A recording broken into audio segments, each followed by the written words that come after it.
Good morning deer Jagriti ব্লগে আপনাদের সকলকে ওয়েলকাম। চলে এসেছি দ্বিতীয় পর্বে। আপনারা প্রথম পর্বটা নিশ্চয়ই দেখেছেন, এবার দ্বিতীয় পর্বে আপনাদের ম্যাসেঞ্জার ড্যামটা দেখাবো। আমরা এখন যাচ্ছি ম্যাসেঞ্জার ড্যামের দিকে।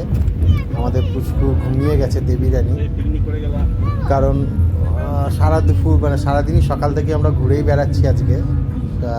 বিকালে দুপুরে কিছু মানে একটু ঘুমাতে পারিনি, তাই রাস্তায় যেতে যেতে ঘুমিয়ে পড়েছে। এদিকে বৃষ্টি শুরু হয়ে গেছে, মুষলধারে বৃষ্টি পড়ছে। ও ঘুম ভেঙেও গেছে, আবার এই উঠে পড়েছে আবার। তো আমরা এখন যাচ্ছি ম্যাসেঞ্জার ড্যাম। হাই, আমার খেপি ভাগ্নিটা ওখানে হাত দেখিয়ে হাই করছে। এইদিকে মুষলধারে বৃষ্টি হচ্ছে। জানি না ড্যাম্পে গিয়ে আমরা নামতে পারবো কিনা, এত বৃষ্টি হচ্ছে। এই ড্যাম্পের কাছাকাছি চলে এসেছে একদম। আপনাদের দেখাবো সমস্ত ড্যাম্পের চারিদিক ঘুরে কীরকম লাগছে না লাগছে সব দেখাবো। আপনারাও জানাবেন কমেন্টে কেমন লাগলো। আমরা এই ড্যাম্পে নামলাম, অসাধারণ লাগছে। সন্ধেবেলার ভিউটা, মানে আমরা ঠিক পৌঁছেছি ওই 5টা পরে, 5:30 এরকম সময়। তো সূর্য অস্ত যাওয়ার ঠিক টাইমে অসাধারণ অসাধারণ লাগছে, মুগ্ধ হয়ে গেছি। কি সোনা, কেমন লাগছে? এই যে আমরা সবাই মিলে এই সূর্য দেখুন অস্ত যাবে যাবে। ড্যাম্পের জলের ওপর যখন সূর্যের ছটাটা পড়ছে, মানে ছবিতে জানি না আপনাদের কেমন লাগছে, অরিজিনালি যখন আমরা দেখছি অসাধারণ লাগছে, অসাধারণ। ছবিতে হয়তো অতটা ভালো বোঝা যাচ্ছে না বা অতটা সুন্দর লাগবে না, কিন্তু অরিজিনাল দেখতে দারুণ দারুণ। আর খুব সুন্দর জায়গাটা। আমি এখানেও এসেছি আগে, অনেক আগে পিকনিক করে গেছি, তবে এতক্ষণ থাকিনি। তো পিকনিক করে অনেক আগে আগেই বেরিয়ে গেছি, সূর্যাস্ত পাইনি। কারণ আমাদের বোলপুর থেকে অনেকটাই রাস্তা, সিউড়ি থেকে 1 ঘন্টা প্রায় লেগেই যাচ্ছে, 35 কিলোমিটার সিউড়ি থেকে। ওইদিকে বোলপুর থেকে আরও 30 কিলোমিটার, 35 কিলোমিটার, প্রায় 60-এর ওপরে রাস্তা বোলপুর থেকে, তাই বেশিক্ষণ থাকা হয় না। আপনাদের একটা খুব সুন্দর একটা জিনিস দেখাবো। আমরা এখানে এসে দেখতে পেয়েছি, এখানে একটা রিসর্ট তৈরি হচ্ছে, মানে অসাম, একদম দারুণ দারুণ। মানে কোনো কিছু বলার নেই, এত সুন্দর রিসর্টটা। ঠিক টিলাগুলোর ওপরে ওপরে রিসর্টটা হচ্ছে। আমার মিসেস ওই যে ফটোশ্যুটও করছে। একদম ওই ওপরে একটা টিলা দেখা যাচ্ছে, টিলাটার ওপরে দুটো রিসর্ট রুম আছে, ওখানেও নিয়ে যাবো আপনাদের। এই যে রিসর্টগুলো দেখুন কত সুন্দর, দারুণ। মানে ভিউটা এত সুন্দর, যারা থাকবেন এখানে ওই যে ওপরে যে দুটো দেখা যাচ্ছে ওখানেও নিয়ে যাব আপনাদেরকে, ওখান থেকে ভিউটা দেখাবো। মানে এত সুন্দর, এখনও কমপ্লিট হয়নি, ইনকমপ্লিট, তবে কাজ প্রায় হয়ে এসেছে। ওখানে ওখানে যারা আছেন ওনাদের সঙ্গে কথা বলছিলাম, ওনারা বললেন যে পুজোর আগে এগুলো শুরু হয়ে যাবে। আমার ওই যে ছোট্ট খেপি ভাগ্নিটা ওই পাথরটাকে ঠেলার চেষ্টা করছে। পারলি না ছিলে সরাতে? হ্যাঁ, ওটা কি ঠেলা সম্ভব? ও ঠেলতে গেছে ওটাকে। এ দেখুন রিসর্টটা একদম ওপরে যে রিসর্টটা দেখাচ্ছিলাম সেই রিসর্টের কাছে আমরা রয়েছি এখন, একদম টিলার ওপরটাতে যে দুটো রিসর্ট করা আছে সেখানটায়। সেখান থেকে ভিউটা একবার দেখুন, কি সুন্দর তাই না? অসাধারণ লাগছে। আপনারা কিন্তু জানাবেন কমেন্টে কেমন লাগলো। এই রিসর্টে একবার তো আসতেই হবে। ওরা ওখানে যারা কাজ করছেন ওনারা বলছিলেন পুজোর মধ্যে এটা স্টার্ট হয়ে যাবে। তো সুযোগ পেলে, সময় পেলে একবার অন্তত এখানে এসে চেষ্টা করব থাকার। জানি না কি রেট হতে পারে, কি হবে, তবে রেট অনেকটাই হবে সেটা মানে বোঝা যাচ্ছে। অনেক হাসি হয়েছে, চলে এবারে।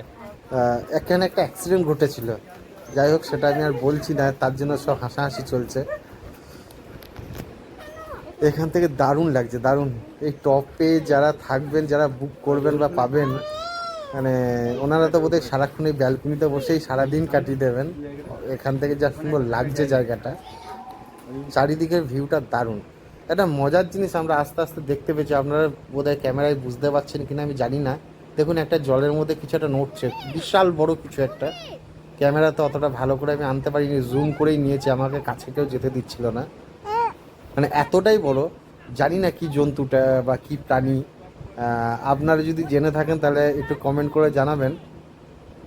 দেখুন কত মানে বিশাল বড় একটা কিছু, যেটা ওখানে বারবার নড়াচড়া করছে এবং এই ঠিক এইভাবেই ঘুরছিল, যেন মনে হচ্ছে বিশাল বড় একটা কুমির বা খুব বড় সাইজের মাছ বা কোনো বড় সাপ, কিন্তু জানি না কি, আমি বুঝতে পারিনি। আমরা এখান থেকে বেরোচ্ছি ও দেবী, আর এখান থেকে বেরিয়ে আমরা এখন ড্যাম্পের যে গেটগুলো আছে সেখানটায় যাব। সেখানটার জন্য আমরা বেরিয়েছি। এখানে একটু দাঁড়ালাম গেটের ওখানে যাওয়ার আগে, গাড়িটা এখানে দাঁড় করিয়ে জাস্ট সান মানে সূর্যটা যে অস্ত যাচ্ছে সেইটা একবার দেখুন। সানরাইজের যে অসাধারণ ভিউটা সেটা একবার দেখুন, মানে মুগ্ধ হয়ে গেছিল আমি, অসাধারণ লাগছিল। আমাদের পুচকু তো দারুণ এনজয় করেছে, আমাদেরকে প্রচণ্ড সাপোর্ট করেছে, প্রচণ্ড, মানে কোনো কান্না নেই, কিচ্ছু নেই, এত সুন্দর আমাদের সঙ্গে ঘুরেছে, মানে সারাদিনই আজকে আমরা ঘুরছি। তো ও কিন্তু পুরোপুরি আমাদের সাপোর্ট করেছে, ও যদি সাপোর্ট না করতো তাহলে আমাদের এটা সম্ভব না। সূর্য অস্ত চলে গেছে, পুরোপুরি একদম মেঘের ভিতরে চলে গেছে, আর দেখা যাচ্ছে না। তবে যেটা বলছিলাম, আমাদের পুচকু শোনা সত্যিই মানে এত ভালো, আমি ভাবিনি ও এতটা জার্নি নিতে পারবে। তবে জার্নিগুলো করার ঠান্ডা লেগেছে, নেক্সট প্রোগ্রামগুলো বা বড় বড় যে প্রোগ্রামগুলো বাইরে ঘুরতে যাবো সেগুলো যেন ও অ্যাডজাস্ট হতে পারে। তো সত্যি ও ভীষণভাবে আমাদেরকে সাহায্য করেছে, কোনো রকম জ্বালাতন বা কিচ্ছু নেই, খুব সুন্দর ঘুরেছে আমাদের সঙ্গে।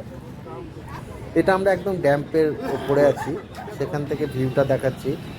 একটা গেট খোলা আছে যেটা দিয়ে বাইপাস ভাবে জলটা যাচ্ছে, আর ড্যাম্পের নিচে দেখুন এখানে ওদের যে ড্যাম্প অফিস টফিস যেগুলো আছে সেগুলো সব এইখানেই আছে। খুব সুন্দর লাগছিল, মানে আমরা এতটাই উঁচুতে আছি, ওগুলো সব ছোট্ট ছোট্ট, এখানে কিছু মানে লোকজনও ঘুরে বেড়াচ্ছিল, ক্যামেরা তো অতটা ভালো আসেনি। এই যে এই বাড়িটা হচ্ছে এই ড্যাম্পের অফিস, আমি জুম করে দেখানোর চেষ্টা করেছি, তবে খুব ভালো আসেনি, তবে খুব সুন্দর লাগছিল জায়গাটা। দেখুন দারুণ দারুণ, মানে ক্যামেরাতে অতটা ভালো বোঝা যাচ্ছে না, তবে সামনাসামনি দেখলে খুব ভালো লাগবে। যদি কখনো মানে যারা এসেছেন তো তারা তো জানেনই, যারা আসেননি চেষ্টা করবেন একবার এখানে ঘুরে যাওয়ার, খুব সুন্দর। আর এত সুন্দর একটা রিসর্ট দেখালাম, ওটাতে তো থাকলে খুব ভালোই লাগবে। তাছাড়া এখানে আরও অনেক রিসর্ট হোটেল সবই আছে, কেউ যদি ভাবে যে আমরা থাকবো থাকতে পারেন, কম খরচায় ভালো ভালো হোটেলই রয়েছে, ভালো রিসর্টও আছে। খুব সুন্দর জায়গাটা, বেশ বেশ ভালো। মানে বিকালে আমি এই প্রথম এসেছি বৈকালের দিকে, খুব সুন্দর। চলো এবার বাড়ি যাই, চলো, খুব সুন্দর অনেক ঘোরা হয়ে জায়গা। গেছে। আমরা আর কিছুক্ষণের মধ্যে চলে গেছে, এবার অন্ধকার অন্ধকার হয়ে আসছে, আমাদেরও বেরোতে হবে। ঠান্ডা লেগে যা, তুমি এই যে আইসক্রিম খাচ্ছেন আমাদের দেবী রানী, এখন আইসক্রিম খাচ্ছেন, ঠান্ডা লেগেছে তোমার, তাই আইসক্রিম খাচ্ছেন। যদিও ঠান্ডা লেগেছে, আইসক্রিম খাইয়ে দিতে দিচ্ছে, চাইছিলাম না, কিন্তু ওর এই দেখো সর্দি পালিয়ে গেছে, ওর খুব ইচ্ছা হচ্ছে তাই একটু টাচ করে দেওয়া হয়েছে। এখানে অনেকে বোটিং করছে, আমাদেরকে অনেকে বলছিল বোটিং করার জন্য, তবে সন্ধে হয়ে গেছিল বলে আর করিনি। এই যে বোটিং করছে অনেকে, এই বোটিংয়ের কথা আমার মনে পড়ে গেল এই স্পিড বোটগুলো দেখে। আন্দামানে আমরা বোটিং করেছিলাম, অসাধারণ, ওই এক্সপিরিয়েন্সটা পুরো আলাদা রকম। এখানেও সেই রকমই স্পিড বোটে করে বোটিং চলছে, আমরা যদিও করিনি, অনেকেই করছে এখানে। আর সন্ধে লেগে গেছিলো বলে বিশেষ করে এই কারণেই করিনি, আমার ছোটো ভাগ্নি খুব কান্নাকাটি করছিল বোটিং করবো বলে, তো আমরা সেদিকে ওকে করিনি, আমরা বেরিয়ে যেতে হবে আমাদের এবার। তবে আলটিমেট যেটা হচ্ছে খুব সুন্দর জায়গাটা, সন্ধেবেলাতে তো অসাধারণ লাগছে, অসাম লাগছে। আমরা চলে এসেছি শিউরির মৌমাছি কালীবাড়িতে। দেখুন মা কালীটা দেখুন একবার, আপনারা সবাই দর্শন করুন, প্রণাম করে নিন। এই প্রতিমা সবসময়ই থাকে, আপনারা যখন আসবেন তখনই দেখতে পাবেন। এটা হচ্ছে রাধাকৃষ্ণের মূর্তি, পাশেই এখানে গান চলে, প্রত্যেক দিনই গান হয় সন্ধ্যা থেকে। এইদিকে আছে শিব মন্দির, আর এটা হচ্ছে মন্দিরটা, খুব সুন্দর মন্দিরটা। শিউরিতেই আমার দিদির বাড়ি, এখানে দিদির বাড়ির কাছেই মন্দিরটা। ব্লগটা এখানেই শেষ করছি, টাটা বাই, গুড নাইট, আবার দেখা হবে নেক্সট ব্লগে। যদি ভালো লেগে থাকে ব্লগটি subscribe, all bell icon comment এবং শেয়ার করে দেবেন, এটাই আমার অনুরোধ সবার কাছে। টাটা বাই, দেখা হবে আগামীকাল।